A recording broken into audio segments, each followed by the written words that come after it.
السلام عليكم ورحمة الله، أسعد الله صباحكم كل خير، وزي ما وعدناكم نختم السلسلة بالطائرة المسيرة، لكن حنضيف عليها الغوريلا لأنها بنفس الترتيب. هذه لها أشياء وهذه لها أشياء. لو أنت باقي في الموسم الأول زي الشباب اللي جالسين يكلموني في التعليقات أو في الديسكورد اللي باقي توهم جايهم الرقاقات والتقدم القتالي، فأنت باقي عليك تقريبا 150 يوم عشان تجيك الغوريلا، أو حتى 200 يوم عشان تجيك الغوريلا، لأنك أنت باقي في اليوم ال81. فوقف عند نص المقطع وخلي النص الثاني لا إذا جاتك الغوريلا شوف الشرح، شوف التفاصيل. نيجي الحين للطائرة المسيرة. هنقسم الفيديو حق الطائرة أو جزئية حق الطائرة لقسمين. القسم الأول حنتكلم عن السمات والمكونات، والقسم الثاني حنتكلم عن التقدم القتالي والرقاقة. ليش؟ لأن التقدم القتالي والرقاقة شيئين مرتبطين في بعضهم أكثر من أنهم مرتبطين في المكونات والسمات. طبعا الطائرة المسيرة كلها مرتبطة، يعني الرقاقات والتقدم القتالي والمكونات والسمات كلها فيها نوع من أنواع الترابط اللي هم الحياة والهجوم والدفاع حق الطائرة المسيرة. لكن السمات والمكونات جزئية، والتقدم القتالي والرقاقة جزئية ثانية. السمات إيش أفضل، هي ولا المكونات؟ سؤال حيسأله المبتدئين في اللعبة، وحيسألوه اللي توهم في بداية اللعبة. السيرفرات الجديدة الحين اللعبة وصلت يمكن سيرفرات قربت 2000 أو شيء. فالسمات ولا المكونات؟ المكونات أهم من السمات. أذكر في أول أسبوع أو أول شهر حملنا فيه اللعبة، كان في حدث الموسيقى اللي فيه سكن هذا.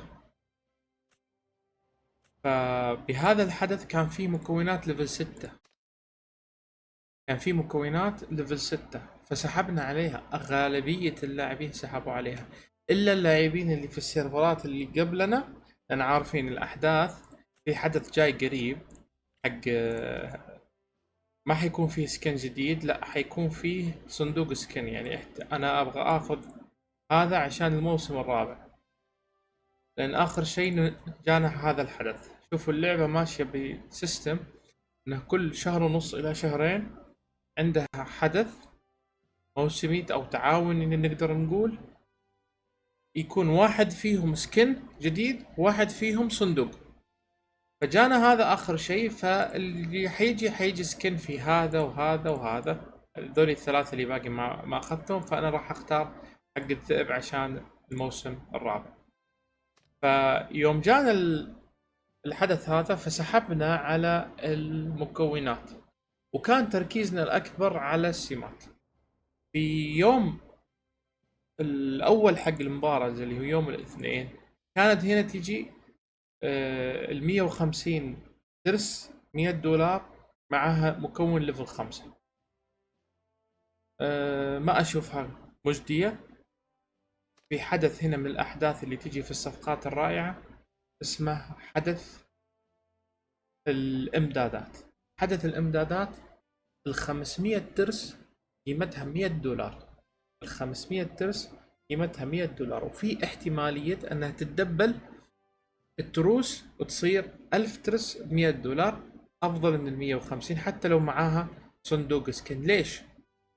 لأن الصندوق العشوائي ليفل 5 قيمته 10 أو $12، ما هو من الأسبوعية، لا، من نفس أحداث الصفقات الرائعة في حدث استعداد الشامل للحرب. أنا جالس أقول لكم المكونات من وين أفضل مكان نجيبها؟ في الاستعداد الشامل للحرب.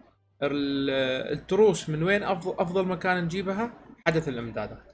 طيب تركيزنا يكون على السمات ولا المكونات؟ التركيز على المكونات. لا تشتري بيانات، لأن البيانات حتتراكم معاك بشكل كبير. طيب نيجي للشرح العملي الحين. المكونات فيها أشياء ما حتبان في رفعة القوة، لكنها حيكون تأثيرها كبير. بعد المستوى 8، بعد المستوى 8 حيكون تقدر ترفع أشياء بسيطة. يعني لو معك 10 مكونات ليفل 1 تقدر تضيفها، لكن ما حتزيد قوتك إلا إذا زادت 1% النسبة. على أي أساس هذه 13122؟ على أساس 81 مكون ليفل 8، عفوا 3 مكون ليفل 8، 81 مكون ليفل 5. ما أدري إذا حسبتها بشكل صحيح، لكن ليفل 1 يعطيك نقطة، ليفل 2 يعطيك نقطتين، ليفل 2 يعطيك 3، ليفل 3 يعطيك 9 نقاط، ليفل 4 يعطيك 27 نقطة، ليفل 5 يعطيك 81 نقطة. هذه النقاط اللي هنا. ليفل 6 احسبوها عاد، لكن ما أتوقع أنه ممكن يجي بعد ليفل 6 غير الحدث ذاك. فيه بالمهمات مهمات مبارزة التحالف، لا في اليوم الثالث كاتبين ليفل 6 وليفل 7، لكن ما حد شاف ليفل 7. يعني ما في أحد شاف ليفل 7، وليفل 6 جات مرة واحدة بس. طيب بعد ليفل 8 حتاخذ مميزات، هذه اللي تشوفوها باللون الأخضر، هذه المميزات: تعزيز هجوم البطل، خفض نسبة الضربة الحاسمة، تعزيز الدفاع. هذه كلها بعد مستوى 8. يعني مستوى 8 9 10 هذه كلها تزيد. قبلها عندك هذه الأساسيات، يعني محرك التوربين يعطيك حياة البطل، اللي باقي ما فتح عندهم العملاق ما حيشوفوا كلمة العملاق، وزيادة حياة البطل. طبعا النسبة بلعبة اللاست وور أو بأي مكان النسبة أفضل من الرقم، لأن النسبة تعطيك على إجمالي اللي موجود عندك، الرقم يعطيك رقم ثابت، النسبة أفضل من الرقم. حياة البطل وزيادة حياة البطل، عندك الرادار، عندك حياة الطائرة المسيرة، وخفض نسبة تلقي الضربة الحاسمة. هذه حق المسيرة، هذه للطائرة المسيرة. عندك هنا دفاع البطل والعملاق وتعزيز دفاع البطل. طيب لو حنا عندنا صناديق مكونات اختيارية، ايش اختار؟ نختار الجهة اللي في اليمين، وخاصة الصاروخ. كلنا بشكل عام دفعنا فلوس عشان جبنا الصاروخ ليفل 9، كانت هذه كلها واصلة ليفل 9. ولو ملاحظين هنا 95%، 10 ليفل 10 87%، وهنا باقي تحت 40. فإذا معك اختيارية لا تختار اللي في اليسار، اللي في اليسار تجيك بشكل كبير، وخاصة المحرك التوربيني.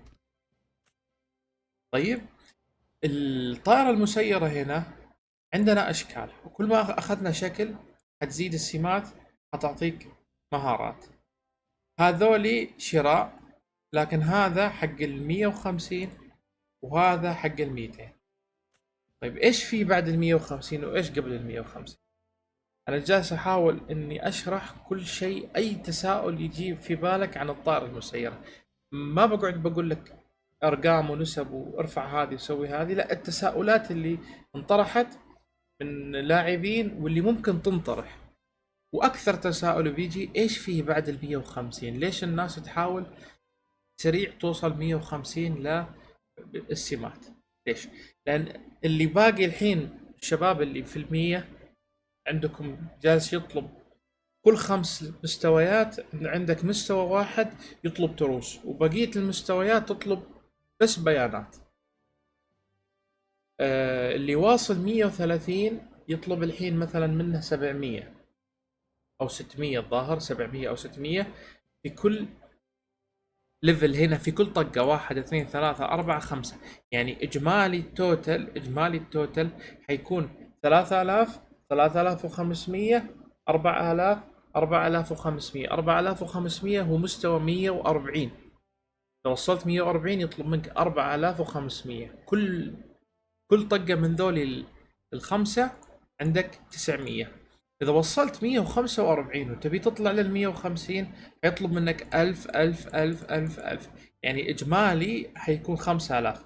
لو قسمتها على على 5 مستويات، لان من 146 لين ال 150 ما حيطلب منك تروس. لو قسمت على 5 مستويات حتكون كل مستوى 1000. اذا وصلت 150 حترتاح بشكل كبير. من 150 إلى 160 حيطلب من كل مستوى 500، بحيث هنا 100 100 100 100 100.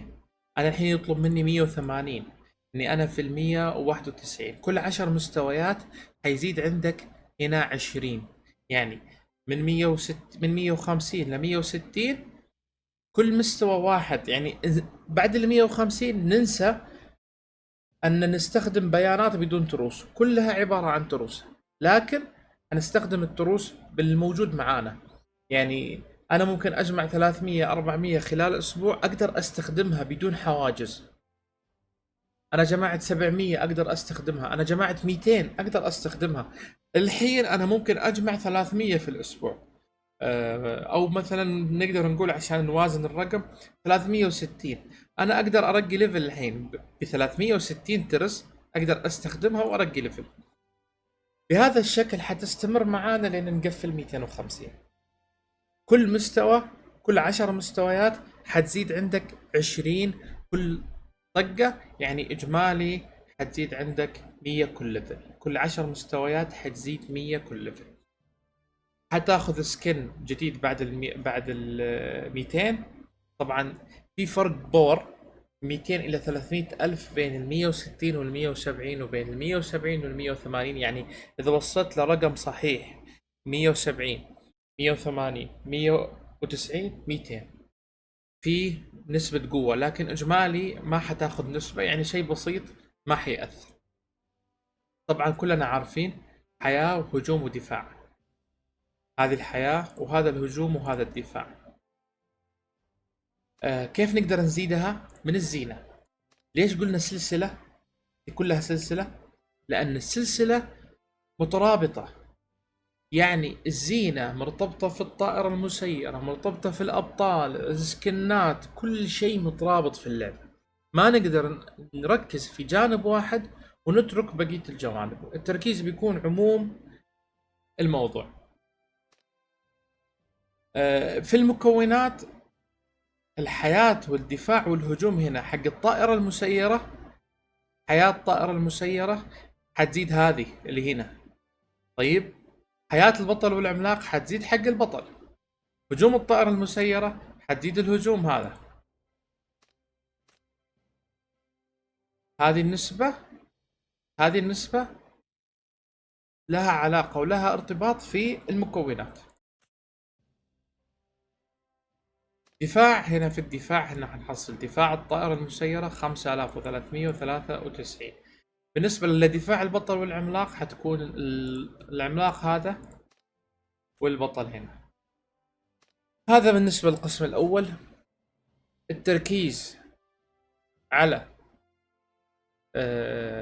المكونات أكثر من السمات. السمات نحاول نوصلها لمستوى 150 وبعدين ما نشحن فيها شيء. إذا ما بنشحن، أفضل مكان نشتري منه السوق الساطع، عفوا معلش، أفضل مكان نشتري منه الإمدادات، نشتري التروس.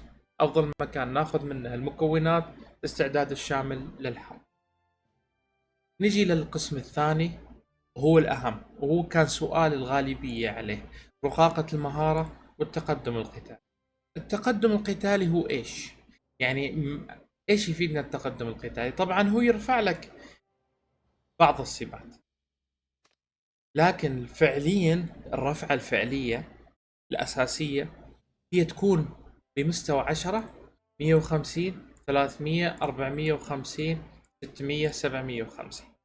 طبعا في السابق كنا نشتري هذه 1000 يمكن، أو هذه ب10,000 وهذه ب50,000. حاليا خاصة اللاعبين اللي جالسين يجون الحين مباشرة للعبة، وصلوا لليوم 85 أو 81، عندهم لازم يوصلوا 150 في التقدم القتالي عشان يفتحوا الخطة 2، وال300 عشان 3، وال450 عشان 4. طيب رفع مميزات مهارة الرقاقة إلى 3، رفع مميزات مهارة الرقاقة إلى 4. هذه إيش؟ وإيش نستفيد منها؟ سؤال ثاني، أستخدم المكونات الزرقاء ولا عفوا البنفسجية ولا الذهبية؟ لو عندي مكونات رقاقات عفوا، رقاقة 4 نجوم 5 نجوم بنفسجية، هل أستخدمها ولا أستخدم ذهبية نجمة واحدة أو بدون نجوم؟ طيب، أول شيء نجاوب على السؤال إيش فايدة التقدم القتالي؟ نجي على أي رقاقة هنا، مثلا هذه، نجي على معاينة، هذه حق النجوم، يعني طبعا الرقاقات في شيء يستمر مع كل المعركة، في شيء بداية المعركة.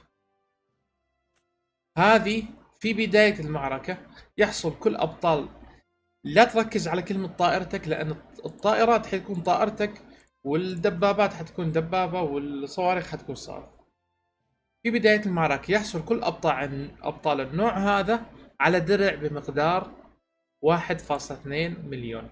هذه هي اللي جالسين نتكلم عنها، المميزات حق التقدم القتالي. هنا شايفينها،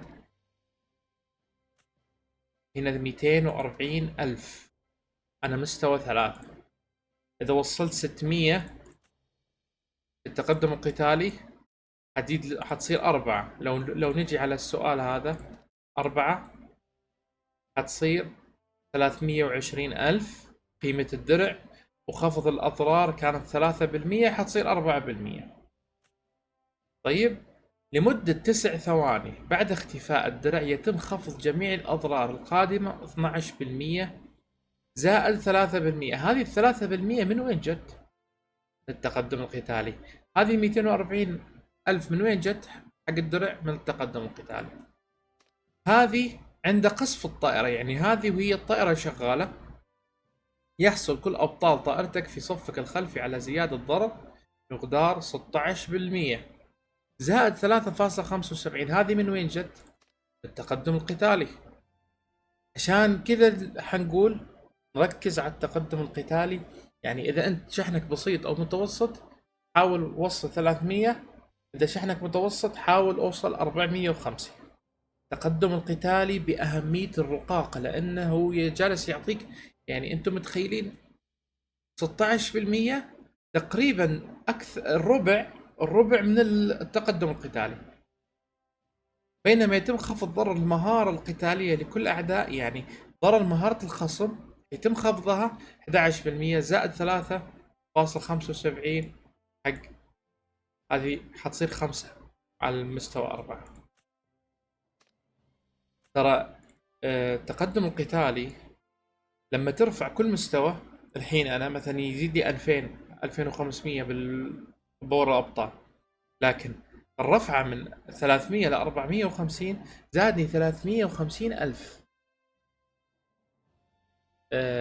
بال 450 لل 600 أتوقع حيزيد أكثر، لأن لو جينا على الخطة على أي رقاقة نيجي لشيء ما قرينا في بداية المعركة، يعني هذه في بداية المعركة وهذه في بداية المعركة، هذه عند القصف وهذه عند القصف، ترى ثابتين، يعني ما نقدر نركب هذه فوق وهذه تحت.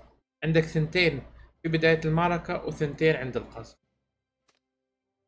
في بداية المعركة يحصل كل أبطال طائرتك على زيادة الدفاع بمقدار 26%. 26% كانت 4% على ليفل 2، يعني اللي ليفل 300 كانت 4%، وكانت زيادة تأثير دفاع الأبطال في الصف الأول 10%، صارت 15%، صارت 6. على لما أوصل أنا التقدم القتالي 600 حتكون هنا 8 وهنا 20، فحتزيد رفعة باور كبيرة على 600. طيب، إعادة التدوير. طبعا في فكرة عند اللعبة وذكروها قبل، أنك تقدر تفكك الرقاقات، وتسوي تختار نوع، لا معلش،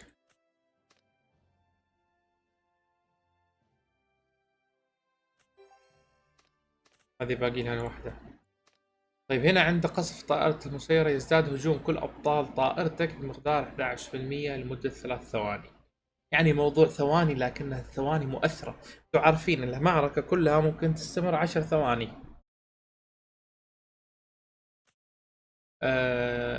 طبعا عندنا دبابات وطائرات وصواريخ.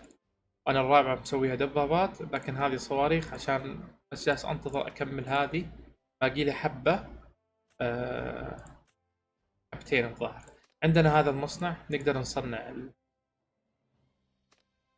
نصنع البنفسجي ونقدر نصنع الذهبي. لو جينا قرينا البنفسجي مثلا، الدرع الكهرومغناطيسي، رجال قوة الدرع، هذا الدرع وهذا الدرع. لو نيجي قرينا في بداية المعركة، يحصل أبطال دباباتك على الدرع بمقدار 100,000. هذه وين الثانية؟ المهارة الثانية غير موجودة. يجي هذا الدرع، يحصل كل أبطال دبابتك على زيادة الدفاع بمقدار 8.5%. صارت نسبة. هنا كانت رقم بسيط، 100,000 درع، 100,000. هذا الدرع، درع الكهرومغناطيسي. هذا الدرع مجال القوة الكمية المطلقة. هذا زي هذا، معلش، هذا زي هذا. أيوة، تمام. هذه 100,000 لمدة 7 ثواني. نجي هذا 200,000 لمدة 9 ثواني. لكن عندنا مهارة ثانية، يعني نجي للمهارة الثانية. عند إطلاق الطائرة المسيرة يزيد هجوم أبطالك ب1%. هذا مستوى واحد بدون نجوم أتكلم عنه، لمدة 3 ثواني. نجي للذهبية 3%. هنا كم كانت؟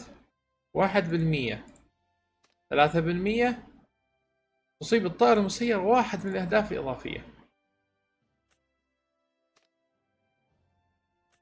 طيب، فإيش نستنتج من الموضوع هذا؟ مهارة رقاقة طائرة ليفل 5 بنفسجية، الذهبية ليفل 1 أفضل منها. فالبنفسجي وكل الألوان بنرميها في التقدم القتالي، وبيكون تركيزنا كامل على نوع واحد، بالإضافة للذهبي. لا تركبون بنفسجي ما لها أي قيمة. البنفسجي ما له أي قيمة.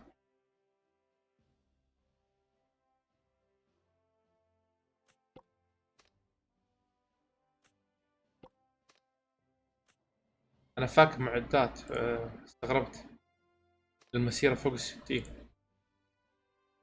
طيب، فالطائرات أنا مركز عليها وعلى الدبابات، بس ما هو التركيز الكامل. عندي شوي إهمال للمكونات. أفضل مكان نرفع منها التقدم القتالي الحين، زي البطاقات هذه لا توفروها. عندك السوق الساطع، هذه البطاقات هنا تيجيك 20 احتمالية أنها في تيجي ذهبي موجودة وكبيرة الاحتمالية. 15%. هذه اختيارية وهذه عشوائية. أنصح بالعشوائية أكثر من الاختيارية، لأن محتاجين نرفع كل شيء. هذا بالنسبة للطائرة المسيرة بشكل كامل. إذا عندكم أي سؤال أو شيء فاتنا في الموضوع، حنا موجودين. هذه لو عندنا شيء اختياري إيش نركز فيه؟ أنا بالنسبة لي أركز على على الدرع في بداية المعركة. طيب، لأن في بداية المعركة كثير من الأبطال عندهم هجوم بالبداية. وأركز على هذه وهذه. إذا أنا بغيت أركز، وهذه أنا وصلتها للنجمتين حمراء. طبعا هي 10 نجوم، 5 نجوم صفراء و5 نجوم حمراء. الحين من النجمة الثانية للثالثة يطلب 20. ما أدري فيه، ما أدري كم يطلب. ما أدري كم يطلب هنا في السابعة والثامنة، في الثامنة والتاسعة والعاشرة. طبعا على الثامنة يزيد. يعني في مهارات بتجيك هنا 2 5 8، على الثمانية بتجيك مهارة. لو نجي هنا ترقية، على الثمانية حتجي مهارة نركز فيها، وينها؟ ترقية النجوم، زيادة تأثير مميزات الدفاع 31%. على النجمة الثامنة يحصل الصف الأول على مميزات الدفاع إضافية 60%. يعني النجمة الثامنة تعتبر أهم شيء. يعني شوف، على النجمة الثانية، على الخامسة، على الثامنة، هذه المميزات اللي تضيف. بعدين على التاسعة تزيدك هذه الأساسية اللي جالسة تزيد من أول نجمة، هذه تكلمنا عنها، التقدم القتالي اللي هو هذا. فهذا أنا جالس أحاول أوصله 600، والمشواري بعيد ترى، ما هو سهل. 600 ما هو سهل. نيجي الحين للعملاق. العملاق مقسوم لأربع أقسام. عشان نفتح العملاق لازم نوصل هذه 100 100 100، ونوصل ترقية التصنيف عندنا للشريك المبتدئ. يعني نرفع هذه 10 ليفلات. طبعا بين كل مستوى ومستوى 10 ليفلات. انا الحين باقي لي ليفل واحد، ليفلين. لا خلاص بقى، انا باقي لي ليفل واحد الحين. انا باقي لي ليفل واحد. عندك فتح المزيد من الترقيات بعد وصول الى 200. انا ركزت في هذول الثلاثة، وسحبت شوي على ترقية التصنيف، سحبت على نفس المستوى حق العملاق، لكن حنرجع نكمل ان شاء الله فيه. العملاق يعتبر، معلش على التأخير وطولة الفيديو، لكن كل كلمة مهمة. العملاق يعتبر نقلة نوعية، حتنقلك من قوة لقوة جديدة.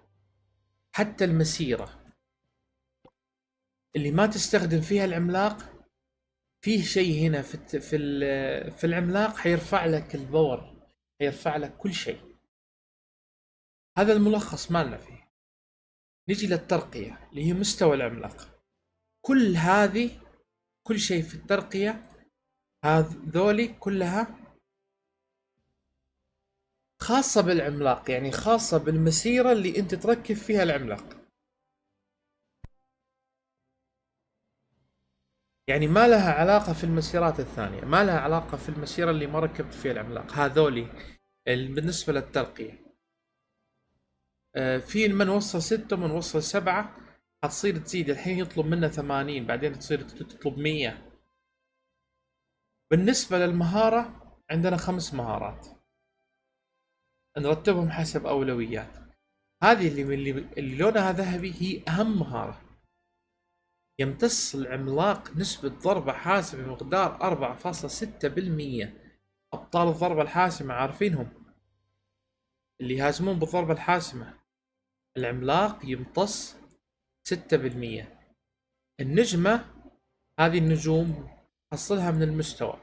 كل ما رفعنا مستوى العملاق كل ما حصلنا على نجوم إضافية ومهارات إضافية. طبعا كل ما رفعنا التعزيزات كل ما حصلنا على هذه الزيادة اللي باللون الأخضر، هذه تزيد. هذه ثابتة، هذه تاخذها من خلال الترقية بس. يعني إذا رفعت هنا تفك عندك النجوم. أفضل مهارة هي هذه، ونركز عليها. هذه أنا في البداية كنت مركز على الهجوم، بعدين فهمت العملاق كويس، حاولت أصحح الخطأ وبديت هنا. لكن لو أني أنا واصل هنا مثلا 12 زي البقية، هذه كانت وصلت 18 أو أكثر. هذه المهارة اللي برضو مهمة. يعني إذا رتبناها بالأهمية 1 2 1 2، هذه متى تفتح؟ العملاق 51. يعني العملاق لازم يوصل ليفل 6، حتى أنه ليفل 7، لا ليفل 6، ليفل 6. فإذا خلينا هذه على جنب شوي لين نرقي العملاق بعدين. هذه أهم مهارة عندنا. بعدين يجي بعد أن تسبق قوات الضرر 20 بالطرف الحاسم بيهاجم العملاق قوات العدو عشوائيا. لا، هذه 1 2 3 4 5 أو 4 5. هذه 4 5، لكن 1 2 3 ننسى هذه. 1 2 مثلا 3 4 أو 3 4. هذه مهاجمة وهذه يعتبر مهاجمة، لكن هذه خلال المعركة خفض الضرر القادم للذات وواحد من الأبطال. يعني من للذات للعملاق وواحد الأبطال معه. النجوم تزيد، حتصير 2 من الأبطال في الصف الخلفي. النجوم تزيد على مستوى 55، حتصير 3 من الأبطال في الصف الخلفي. لو جينا على الترقية على مستوى العملاق وعلى مهارات العملاق، هذا شيء يرجع للعملاق نفسه. لكن لو جينا على التدريب، أنا طحت هنا في التدريب، صرت أسبوعيا آخذ الباقات حق التدريب. ليش؟ لأن عندك في ترقية التصنيف، كيف هذه؟ كل اللاعبين، كل الأبطال اللي عندك حيحصلوا عليها حياة والدفاع والهجوم. الحين أنا كل مستوى أرقيه بتزيد باور الفريق 50,000 إلى 100,000. كل مستوى واحد يزيد باور أبطالك 200,000. توتال باور هنا يزيد 200,000 كل مستوى واحد. هنا في ترقية التصنيف هذه حتبدأ معاك على 30 لين توصل 100، بعدين حتصير 50 60 70 80. الحين أنا يطلب مني 150 150 150. الحياة الأولوية بالنسبة لي الحياة. أنا حياة يعني أنت داخل معركة في حياة وفي هجوم وفي دفاع. يعني البطل عنده خلنا نقول عنه طاقة اللي تجي فوق، هي الحياة. طيب، والهجوم لما البطل يهاجم، والدفاع لما البطل يتلقى الهجمات. ف أكثر شيء هو يرفع لك باور هو الحياة، والحياة هي أهم شيء موجود. أوكي، الدفاع كويس، لكن إذا دفاعك كويس حياة البطل قليلة أنت ما تستفيد شيء. وإذا حياة البطل قليلة وهجومك قوي برضو ما حتستفيد شيء. ممكن حياته عالية، حياة خصمك عالية، فأنت حتتضرر أكثر من الخصم. فأنا أولويتي أجي هنا أرفع الحياة 5 ليفلات، أو نقدر نقول 4 ليفلات، بعدين أرفع الهجوم 4 ليفلات، بعدها أرفع الدفاع 4 مستويات. في باقات تنزل كل يوم جمعة نركز فيها. هذه حق يوم الأبطال، حق يوم الجمعة حتنزل باقات نركز فيها. وهذه الباقات حتكون حق هذه 1 2 3. الشباب وصلوا 350 و340. عندك في كل واحدة هنا للعملاق وللحياة البطل. متخيلين معنى كلمة 450,000 حياة بطل زادت العملاق؟ كم حياة البطل عندي مثلا؟ أي بطل نجي بطل هجومي، هل أنت مستعد لمنافسة 6 مليون و300. يعني عندنا حوالي 8% من العملاق. 8% من حياة البطل من العملاق. أكيد 8% أو 10% مثلا من هجوم البطل من العملاق. فالعملاق رفع المسيرات بشكل مجنون، رفع القوة بشكل مجنون. أتمنى أن اللعبة تضيف العمالقة الثانيين، لأن اللعبة ماشية بسيستم. الحين غوريلا، عقبها حيكون ماموث أو دب قطبي، وعقبها حيكون الثالث، فحيكونوا 3. واحد للدبابات، هذا للطائرات. بس الحين ما في تخصصات لأن ما هم متأكدين أنهم حيضيفوهم ولا لا. لكن واحد حيكون للطيارات، وواحد للدبابات، وواحد للصواريخ. فهذا هو كان الحدث كامل. هذا هو الشرح عن الطائرة المسيرة والعملاق. لا تنسونا دعمكم بلايك وإعجاب. لايك وإعجاب نفس الشيء. لا تنسونا دعمكم بلايك، شير القناة لأصحابك عشان يوصلهم كل جديد. إذا عندكم أي سؤال أو استفسار أنا موجود وراح أجاوب على كل الأسئلة إن شاء الله. أشوفكم على خير. دمتم ودامت أيامكم. السلام عليكم ورحمة الله.